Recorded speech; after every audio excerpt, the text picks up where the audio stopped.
খোকাবাবু বা কখনো পাগলু, কিন্তু সে শঙ্কর। আর এখন সে কি, সেটা সব কিছুই আমরা জানতে পারবো পর্দায় 8 তারিখ। কিন্তু তার আগে সে কি বলছে তার নতুন টেক্কা নিয়ে। এবার তো আমার কিন্তু খুব ভালো লাগলো, মানে যে ট্রেলারটা আর কি, ট্রেলারের একটা আঁচ যেটা পেলাম সেটাই হচ্ছে শারদিয়া সৃজিতের সঙ্গে এবার দেব। আমি সৃজিতের ঘরানায় দেব প্রথমবার, সৃজিত ঘরানা, এটা পুরোপুরি সৃজিত ঘরানা। কিন্তু আমার মনে হয় কি তোমাকে সমাজের সাথে সাথে তাল মেলাতে হবে। এখন যেভাবে সিনেমার ভাষা পাল্টেছে, যেভাবে দর্শক রিয়েলিস্টিক গ্রিটি সিনেমা দেখতে পছন্দ করে, তো আমিও অ্যাজ অ্যান অ্যাক্টর নিজেকে আটকে রাখলাম না। আমিও মনে হলো না আমিও করতে পারি, তো that's why I did this film. 18 বছরের এই ইন্ডাস্ট্রি, কারণ দেব আমাদের ইন্ডাস্ট্রিতে এখন সাবালক, এবং এই সাবালক দেব কিন্তু ইন্ডাস্ট্রির অনেক পরিভাষা বদলে দিচ্ছে। বারবারই সে যেভাবে এক্সপেরিমেন্টটা, সে যেভাবে নিজের জেদ ধরে যে এক্সপেরিমেন্টটা শুরু করেছিল, সেটা প্রত্যেকবার পর্দায় তার এক একটা প্রতিফলন করছে। সেই প্রতিফলনের এবারের পুজোর টেক্কা। আমার এই খিদেটা আছে, ডেফিনেটলি আছে, কি নতুন, সারাক্ষণ নতুন কিছু করার একটা চেষ্টা সবসময় হয়ে ওঠে না। বাট আমার মনে হয় কি টেক্কা এমন একটা ছবি যেটা কমপ্লিটলি পোলস অ্যাপার্ট আমি যেই ধরনের চরিত্র 18 বছর ধরে করে এসেছি। দর্শক হয়তো একটু ভাবতে অসুবিধা হবে কি দেব কি সত্যি এটা করলো। হ্যাঁ, দেবের মনে হয়েছে কি এই চরিত্রটা করতে গেলে এই ধরনের ভাষা বা এই ধরনের আচরণ খুবই দরকার, তো সেটার জন্যই করলাম। এবং আমার মনে হয় কি টেক্কা খুব রিলেভেন্ট একটা সাবজেক্ট। তুমি যখন ঝগড়া করো, তুমি যখন বন্ধু বান্ধবের সঙ্গে আড্ডা মারো, যেই ভাষায় তোমরা কথা বলো, আমার মনে হয় এই চরিত্রটা অতটাই রিয়েলিস্টিক বা অতটাই সাধারণ। তো এই চরিত্রটা করতে গেলে ডেফিনেটলি একটা টেনশন ছিল, but I think I am happy যে আমি জাস্টিফাই করতে পেরেছি, এবং মাই ডিরেক্টর ইজ অলসো হ্যাপি যে যেইভাবে আমরা ছবিটাকে তুলে ধরেছি।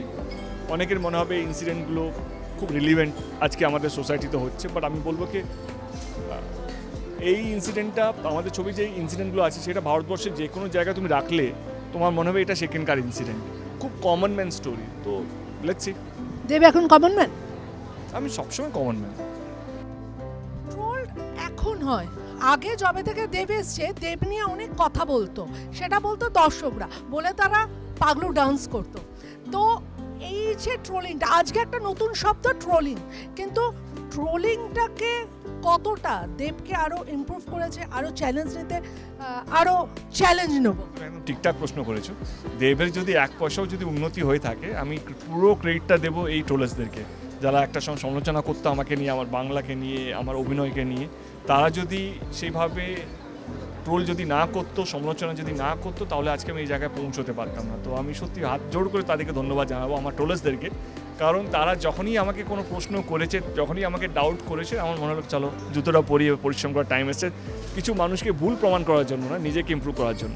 নিজেকে রাজনীতিবিদ হিসেবে 11 বছর, আর ওদিকে হয়ে গেল 18 বছর, এই দুটো সত্তা বজায় থাকে। তো কিন্তু এই প্রশ্নটা কোথাও থাকে, এই প্রশ্নটা যখন মানুষ দেখবে তখন কিন্তু তারা একবার ভাববে, আচ্ছা এই ছবিটা করার আগে দেব কি একবারও ভাবেনি রাজনৈতিক সত্তা? বা ঘুরিয়ে আরেকটা প্রশ্ন আছে, দেবকেও কিন্তু ফেস করতে হয়েছে মিঠুনদাকে নিয়ে ছবি করা, এগুলো সবই কিন্তু দেব করেছে।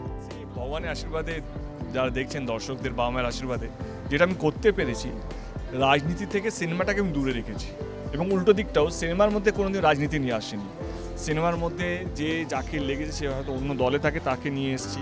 সে মিঠুনদা হোক মিঠুনদা, রুদ্র হোক রুদ্র, বা অনেকগুলো, মানে কমলদা কমরেড সিপিএম। তো আমার ওই পলিটিক্যাল সত্তাটা কোনোদিনও মানে সিনেমাতে দেখা যায়নি, মানে সিনেমাতে ইউজ করিনি।